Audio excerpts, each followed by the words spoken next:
네, 수업 진행하겠습니다. 매일매일 수업 시간에 올라온 영상을 듣고 수업이랑 똑같이 학습지 채우면 되고요. 수업이 다 끝나고, 즉 학습지를 다 채운 학생들은 이후에 개별 활동을 하도록 합니다. 개별 활동이라 함은 각자 자습하시면 됩니다. 그래서 뭐 많이 나가지는 않을 거고, 매 차시 진도에 맞춰서 나가도록 하겠습니다. 그래서 집에서 들어야지 생각하지 마시고 수업 시간에 올라온 영상 듣고 그날 바로 학습지를 채우기를 바랍니다. 그럼 진행할게요. 저희가 이제 한동안 시험 끝나고 많이 쉬었잖아요. 이제 진도 나가는 게 익숙하지 않겠지만 여러분 또 기말고사도 보고 수행평가도 봐야 하니까 좀 이제 마음을 먹고 다시 이제 공부를 시작해 봅시다. 여기 파동의 굴절과 굴절의 법칙까지는 2학년 5반과 2학년 10반 모두 다 진도를 나갔을 거고요. 이어서 물결파의 진행과 굴절부터 좀 진행을 하려고 하는데 반마다 진도가 조금 달라서 반복되더라도 이 부분을 진도를 조금 다시 나가도록 하겠습니다. 이미 이 부분이 채워진 학생들은 영상을 넘겨서 뒤에부터 시청하면 될 것 같아요. 자, 그래서 이제 굴절이라고 하면 속도가 다를 때 빛이라든지 어떤 파동이 매질을 통과해서 움직일 때 속도 차이가 발생할 때 꺾이는 현상을 우리가 굴절이라고 했다. 그래서 파동이 진행할 때는 꺾이는 굴절 현상이 나타난다. 그래서 예시로 지금 속력이 빠른 매질에서 느린 매질로 진행할 때 예시가 있습니다. 속력이 빠른 매질은 굴절률이 작은 매질이고 느린 매질이라고 하면 굴절률이 큰 매질이 되겠죠. 그래서 요거 지금 두 개의 사례를 보고 채우게 되면은 매질 1번 같은 경우는 지금 속력이 빠르대요. 즉 굴절률은 여기가 매질 1번의 굴절률 N1, 매질 2번의 굴절률 N2라고 하면 지금 N2의 굴절이 더 큰 상황이죠. 속력 같은 경우는 당연히 굴절률이 작을수록 속력이 클 거고요. 그 다음에 입사각은 여기 I라고 써있는 각, 또 R이라고 써있는 게 굴절각 이렇게 되겠죠? 굴절각이 더 작아요. 이미 여기 다 써져 있기 때문에 사실 옮겨 적는 느낌이긴 할 겁니다. 파장은 속력이 빠를수록 파장이 커요. 파장이라고 하면 이 파면이라고 하는 선 사이의 간격을 우리가 파장이라고 했었죠. 그래서 람다1이 람다2보다 크다 이렇게 볼 수 있고, 여기서 이제 거꾸로 가는 거죠. 거꾸로 여기가 이제 굴절률이 큰 매질이고 N2가 굴절률이 작아서 속력이 빠른 경우가 됩니다. 이 경우에는 마찬가지 속력이 빠를수록 굴절률이 작죠. 그래서 마찬가지로 입사각보다 이번엔 굴절각이 더 큰 상황이고, 두 번째 상황 같은 경우는 N1의 파장이 더 작죠. 람다1, 람다2 이렇게 쓸 수가 있습니다. 자세한 설명은 뒤에서 할게요. 일단 넘어갈까요? 네. 자, 문제를 풀어볼 건데요. 시간을 잠깐 영상을 멈춰놓고 한번 이 문제를 풀어볼까요? 그리고 다시 영상을 시청해주세요. 자, 문제 풀어봤을까요? 그럼 한번 같이 봅시다. 자, 근데 일단 여기서 속력이 빠른 매질하고 괄호 밑에 이제 깊은 물, 얕은 물이 있는데 물이라는 예시를 들었을 때입니다. 똑같은 매질일 때, 그러니까 위에서 봤을 때는 공기와 물 이렇게 서로 매질이 다른 경우에도 굴절이 일어나지만 지금 요 그림 같은 경우는 둘 다 같은 매질, 둘 다 물이라고 할 때 수심에 따라서 굴절률이 달라지는 경우를 보여주기 위해서 넣은 거라고 보면 됩니다. 그래서 물 같은 경우는 수심이 깊을수록 굴절률이 작기 때문에 속력이 빠른 매질이다 이렇게 말을 했었습니다. 지난 시간에. 그래서 그걸 보시면 되고, 요거는 지금 입사각과 굴절각, 그리고 입사광선과 굴절광선 이걸 전부 다 그림으로 나타낸 거죠. 두 면의 경계면에서 법선을 수직으로 그리고 이제 광선을 그리면 됩니다. 자, 입사각, 여기서는 입사광선이 아니라 이제 파동이니까 입사파라고 썼네요. 빛이 아니라 지금 물결파니까. 그래서 그래서 입사파가 이렇게 진행할 때 입사각은 법선과 입사파가 이루는 각도이고 원래라면 원래 1번과 2번의 깊이가 수심이 같았으면 빛이 이렇게 쭉 직진을 했을 텐데 2번의 수심이 훨씬 더 얕기 때문에 밀한 매질이에요. 밀하다. 즉 굴절률이 크다. 굴절률이 크면 파동의 속도가 느려집니다. 우리가 달리기 할 때도 그냥 운동장에서 달릴 땐 빨리 달리지만 운동장이었다가 갑자기 여기가 진흙이라고 생각해 볼까요? 운동장에서 열심히 달리다 진흙을 밟으면 속력이 느려지겠죠. 그럼 속력이 느려지게 만드는 이 공간의 굴절률이 이제 큰 굴절률이고 운동장은 빠르게 달릴 수 있으니까 굴절률이 작은 매질이라고 볼 수가 있겠죠. 그래서 굴절률이 큰 곳에서는 속력이 느린 매질에서는 파동이 이렇게 법선 근처로 꺾이게 됩니다. 그래서 추가로 하나만 더 설명하면 이렇게 선이 이렇게 있는데 이게 파도라고 보시면 돼요. 파도가 출렁출렁해서 온다. 그래서 이 선이 있는 부분이 마루, 골, 마루, 골, 마루, 골, 마루, 골. 마루, 골, 마루, 골, 마루, 골 이렇게 보시면 돼요. 그래서 파동이 지금 이렇게 진행하고 있는 요 마루를 다 이은 선들을 이렇게 그림으로 선으로 나타낸 거고 이 선을 우리가 파동의 면이다 해서 파면이라고 부르고요. 진행하는 방향은 파면에 대해서 수직으로 그은 선이 이제 파동의 진행 방향이라고 보시면 됩니다. 네, 진도를 나간 지 조금 시간이 지나서 까먹을 것 같아서 다시 한번 설명을 했어요. 진행 방향은 파면과 수직으로 이은 선이다 라고 했습니다. 그래서 이 개념 다시 체크하고 문제 풀어볼게요. 자, 그림과 같이 매질 1과 2가 있는데 매질 1에서 파장이 람다인 단색광이라는 건 레이저 같은 거라고 생각하면 돼요. 색깔이 한 개인 빛입니다. 빛을 30도의 입사각, 30도의 각도로 빛을 입사시켰더니 이렇게 쏘았다는 거죠, 빛을. 쐈더니 45도의 굴절각, 그쵸? 매질 2에서 45도의 굴절각으로 굴절했다, 즉 꺾였다라는 소리입니다. 자, 그럼 여기서 먼저 알 수 있는 건 입사각보다 굴절각이 더 커요.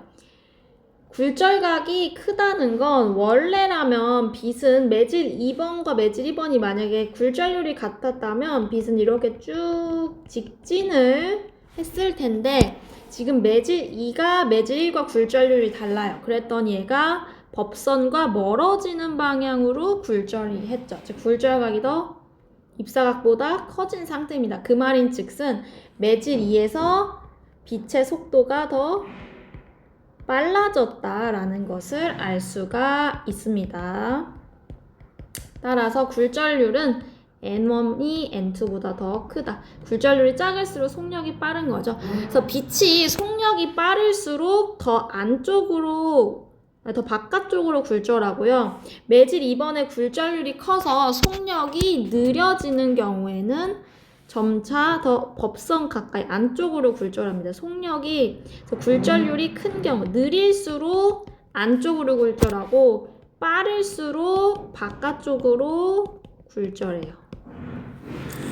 자, 보게 되면 문제 볼게요. 자, 속력을 물어봤죠. 속력은 어디서 더 빠른 거예요? 바깥쪽으로 꺾이고 있는 N2, 2에서가 1에서보다 더 빠르다. 맞죠요? 자, 진동수를 물어봤는데 진동수는 끊임없이 말하지만 빛의 색상, 그죠? 혹은 파동의 근원, 파동이 처음에 태어날 때 부여받는 떨림의 횟수가 진동수인데 이건 변하지 않아요. 그래서 색상 같은 거라고 생각하시면 돼요. 단색광 같은 경우는 진동수가 클수록 색상이 파란색이 가까워지는데 빨간색 레이저는 물에서나 유리에서나 공기에서나 항상 빨간색이죠. 진동수는 항상 일정합니다. 그래서 틀리다. 일정하다 항상. 자, 마지막 매질 2에서 단색광의 파장을 구해라 이랬습니다. 자, 파장은요. 이제 우리가 앞에서 배웠던 스넬의 법칙, 제가 요거 중요하다고 이제 누누이 말했었는데 요거 사용하면 됩니다. 스넬의 법칙 한 번 더 써볼까요? 자, 1번 매질에서의 입사각. 자, 입사각 지금 30도라고 나왔죠? 그럼 얘를 제가 세타 세타 1이라고 할까요? 통일. 자, 그럼 여기 굴절각을 45도, 세타 2라고 할게요. 자, 일반화된 식을 쓰면, 자, 매질 1의 굴절률 N1, 매질 2의 굴절률 N2, 이렇게 쓰게 되면 N1 사인 세타 1은 N2 사인 세타 2. 이게 이제 스넬의 법칙이었죠. 자, 그러면 대입하게 되면 N은 근데 문제에서 파장을 물어봤잖아요. 굴절률을 물어본 게 아니라. 근데 우리가 N은 앞에서 뭐라고 했냐? 굴절률의 정의는 N은 V분의 C다 이랬어요. 그죠? 근데 이제 V는 F 람다라는 파동의 속력 공식을 대입하면 V는 F 람다 대입하면 F 람다분의 C. C는 빛의 속력이죠.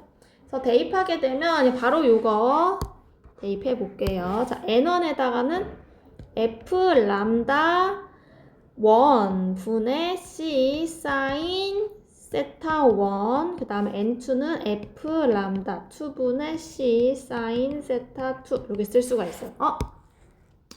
왜 F는 1, 2 안 써요? F는 뭐였죠? 우리 F는 진동수였죠. 진동수는 매질이 달라져도 변해요? 안 변해요? 변하지 않아요.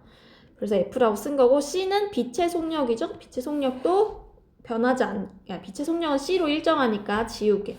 그럼 결과적으로 최종적인 식을 정리하면 람다 1분의 람다 2는 사인 세타 1분의 사인 세타 2 이렇게 정리할 수가 있죠. 그래서 식 대입하면 자, 람다 1 문제에서 매질 1에서의 파장은 람다라 그랬어요. 그럼 그냥 람다 쓰고 문제에서 물어보는 건 매질 2에서의 파장 람다 2를 물어보는 거니까 얘는 미지수 냅둘게요. 자, 세타 1 입사각이 30도, 세타 2 굴절각이 45도. 여러분 삼각함수 사인 30도는 2분의 1. 그러면 사인 45도는 2분의 루트 2 이렇게 되죠. 그래서 계산하게 되면 내항, 외항 이렇게 곱하면 루트 2 값이 나오죠. 따라서 최종 답은 따라서 람다는 루트 2분의 람다 2 이렇게 쓸 수가 있고, 문제에서 물어본 건 람다 2죠. 그래서 답 람다 2는 루트 2 람다가 됐습니다. 그러면은 2번 매질에서의 파장이 1번 매질에서의 파장보다 더 증가했어요? 감소했어요? 증가했어. 루트 2배만큼 길어졌어. 이거 당연한 상황입니다. 왜냐면 우리가 V는 F 람다 이 파동의 속력식에서 파동이 진행하면서 진동수는 변하지 않는다 그랬어요.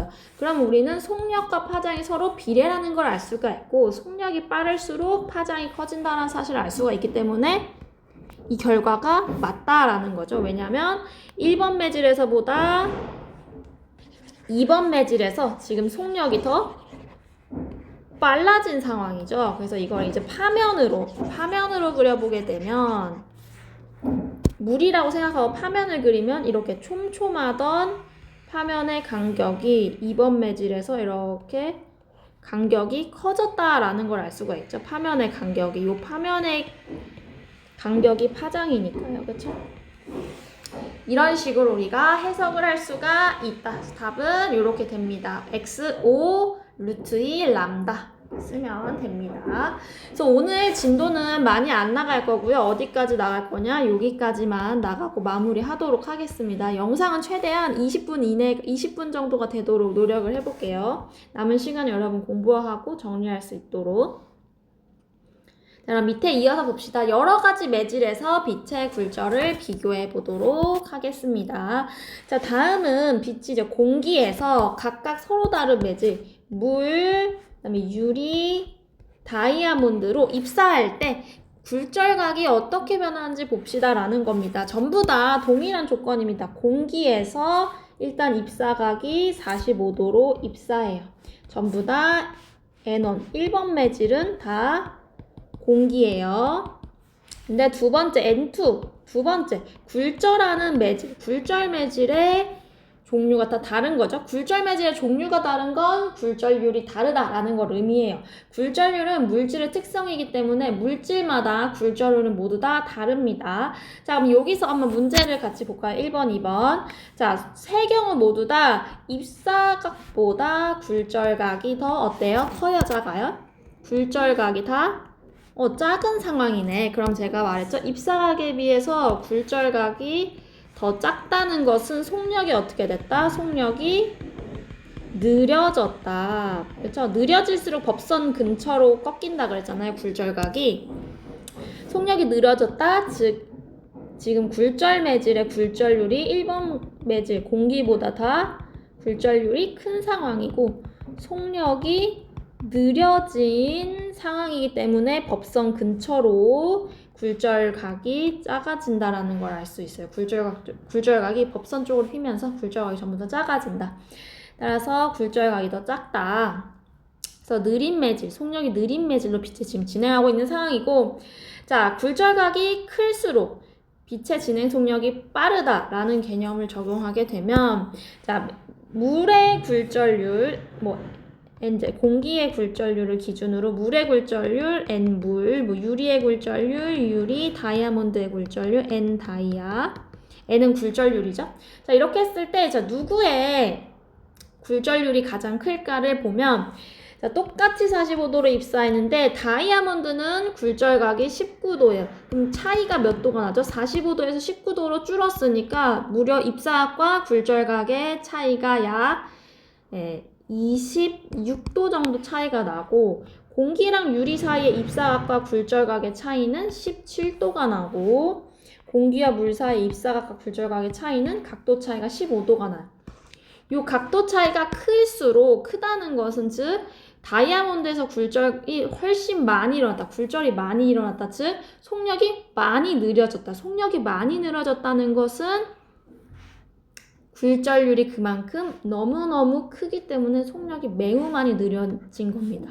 그래서 굴절률은 이렇게 되고 굴절률이 클수록 속력은 느리기 때문에 속력은 이렇게 비교할 수가 있겠죠. 그래서 이제 결론을 짓게 되면 입사각과 굴절각의 차이를 이제 비교해서 우리가 매질 사이의 굴절률을 비교할 수가 있는데 입사각이 일정할 때 굴절각이 작을수록 그렇죠? 여기서 이제 크다고 했으니까 거꾸로 볼까요? 입사각이 일정할 때 굴절각이 클수록 매질의 굴절률이 작기 때문에 진행 속력이 빠르다라는 걸 알 수가 있습니다.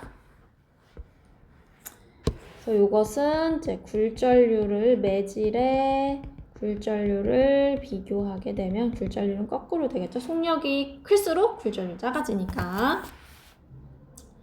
자, 이제 마지막 부분입니다. 그래서 이제 굴절은 어디서 적용되는데, 이거는 엄청 중요한 거는 아니고, 문제에서, 모의고사에서나 기말고사 때 예시가 항상 나오잖아. 1번이나 2번 문제. 그래서 알아두면 좀 좋을 것 같습니다. 자, 4가지 볼게요. 첫 번째는 물체가 떠 보이는 현상. 혹은 여러분이 바닷가에 가서, 계곡에 가서 그런 적이 있을 거예요. 분명히 내가 다리가 길어. 내 발은 저 밑에 있어야 되는데, 바닷물에 담긴 내 발은 왜 이렇게 다리가 짧아 보이지? 발이 왜 이렇게 나와 가까워 보이지? 그렇죠? 다리가 중간에 끊어져서 짧게 보이는 경우가 있어요. 물 속에서 나는 물 밖에 있고 내 다리가 물에 있을 때, 그렇죠? 이런 경우 이렇게 내 눈은 여기 있고 똑같은 상황입니다. 지금 이 상황과 자, 이때 왜 다리가 짧아 보일까? 혹은 볼펜이 왜 더 짧아 보일까? 이런 경우죠. 보게 되면 자, 여기서 볼펜이라고 할게요. 볼펜에서 빛이 나와서 우리 눈에 빛이 들어와야지 우리는 그 물체를 인식할 수 있게 되는데 굴절이란 현상 때문에 빛이 이렇게 쭉 나오는 것이 아니라 밀합 매질에 있다 소합 매질 공기로 나오면서 굴절이 이렇게 멀어지는 쪽으로 일어나겠죠. 법선에서 멀어지는 쪽. 그럼 눈은 항상 뇌가 진짜 특이한 게 뇌는 우리가 이미 이 굴절이라는 사실을 알매도 불구하고 뇌는 어떻게 생각하냐? 뇌랑 눈은 연결돼 있잖아요. 그렇죠? 뇌에서 모든 걸 판단을 하는데 뇌는 이렇게 생각해요. 빛은 직진해. 그렇기 때문에 내가 지금 본 이 빨간색 빛이죠. 요 빛이죠. 요 빛은 어딘가에서 직진해서 온 걸 거라고 착각을 합니다. 착시예요, 착시. 그래서 우리가 실제로 볼펜은 여기 있지만 우리 눈의 볼펜은 여기 있는 걸로 보여요. 이렇게. 발도 마찬가지로 여기 있는 걸로 우리 눈에는 보이겠죠. 그러니까 다리가 짧아 보일 수밖에 없는 거다. 이게 굴절 때문인 거고, 신기루도 대표적인 착시 현상이죠. 자, 온도가 다를 때 신기루는 주로 엄청 춥거나 엄청 뜨거운 지역에서 일어나는데, 그 이유는 이제 엄청 뜨겁거나 엄청 차게 되면 대기 중의 온도와 이 지면의 온도의 차이가 많이 일어나기 때문에 이 온도 차이가 클수록 온도도 결국 굴절률의 차이를 만들거든요. 그래서 온도가 높을수록 굴절률이 낮아지는데, 어쨌든 요 대기와 지면 사이의 온도 차이에 의해서 굴절률 차이가 생기고, 그 과정에서 빛이 휘어지면서 우리가 물체가 땅에 있거나 이제 하늘에 추운 곳에선 하늘에 떠 있기도 하고요. 더운 곳에선 이제 마치 오아시스가 대표적인 신기루잖아요. 그래서 사막 같은 경우는 이제 땅에서 이제 물체의 상이 맺히는 경우가 발생하더라. 그래서 이것도 마찬가지로 착시 현상, 여기서 본 굴절 현상과 똑같이 해석하시면 됩니다.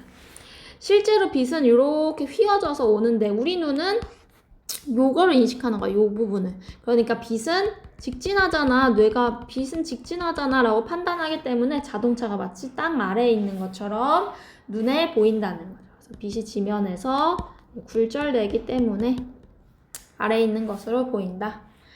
다음 소리의 굴절. 소리도 마찬가지로 기온 차이에 의한 굴절률 변화 때문에 나타나는데, 이렇게 낮 같은 경우는 이렇게 경계면 위와 아래 땅과 하늘을 경계면으로 나누고 법선을 이렇게 딱 그리게 되면, 낮에는 지면의 온도가 높고 대기의 온도가 상대적으로 저온이잖아요. 고온일수록 굴절률이 작아요. 그럼 속력이 빠르겠죠? 그래서 일단 빛이라든지 파동이 이렇게 입사를 합니다. 자, 그럼 저온에서는 굴절률이 크기 때문에 속력이 느려요. 속력이 느리면 빛과 파동은 법선 근처로 굴절되죠. 그래서 이렇게 직진하는 게 아니라 법선 근처를 향해서 굴절하기 때문에 이렇게 더 위로 진행을 하게 돼요. 반대로 밤에는 땅이 조금 더 따뜻하잖아요. 그렇죠? 그래서 이렇게 똑같이 입사한 빛도 밤에는 위에 따뜻한 공기의 굴절률이 낮기 때문에 법선과 멀어지는 방향으로 이렇게 굴절을 합니다. 그래서 낮과 밤에 소리는 음파죠. 파동의 굴절이 다른 형태로 일어나는 이유는 기온 차이에 의한 굴절률 차이 때문이다. 온도가 곧 굴절률을 결정한 거죠. 왜냐면 지금 공기는 기체니까. 기체의 온도가 높을수록 굴절률이 작다는 것을 알 수가 있다. 그래서 이거에서 나온 유래된 고사성어 이런 게 있죠. 낮말은 새가 듣고 밤말은 쥐가 듣는다. 낮말은 새가 들어. 왜냐면 소리가 하늘로 가잖아요. 그렇죠? 밤말은 쥐가 들어. 왜? 소리가 땅으로 가니까. 3분이 넘었네요. 23분이 됐네, 영상이. 자, 마지막 거 할게요. 자, 렌즈의 굴절. 이거 대표적인 굴절을 이용하죠. 안경은 굴절인 거 알죠? 빛의 굴절. 그래서 두께가 다른 렌즈에서 빛이 굴절돼요. 볼록 렌즈의 특징은 빛을 모아줘요. 그렇죠? 수렴시켜요. 빛을 수렴하고, 오목 렌즈에선 빛을 어떻게 해요? 퍼뜨려요. 빛을 발산시킵니다. 그래서 여러분의 안경은 대부분 볼록 렌즈일 거예요. 오목 렌즈일 거예요. 볼록 렌즈를 눈에 쓰게 되면 하늘에 있는 햇빛을 보면 돋보기죠, 돋보기. 돋보기가 이제 대표적인 볼록 렌즈인데 빛을 모아서 여러분의 동공이 타겠죠. 그럼 위험하기 때문에 안경은 초점이 뒤에 맺히는 오목 렌즈를 쓴다. 이렇게 해서 오늘 진도는 다 끝났고요. 첫 시간이니까 이렇게 마무리하고 학습지 정리하고 남은 시간 동안에 개별적으로 학습을 하면 되도록 하겠습니다. 저는 다음 주에 학교에 오기 때문에 다음 주 월요일에 같이 보도록 하겠습니다. 고생했어요.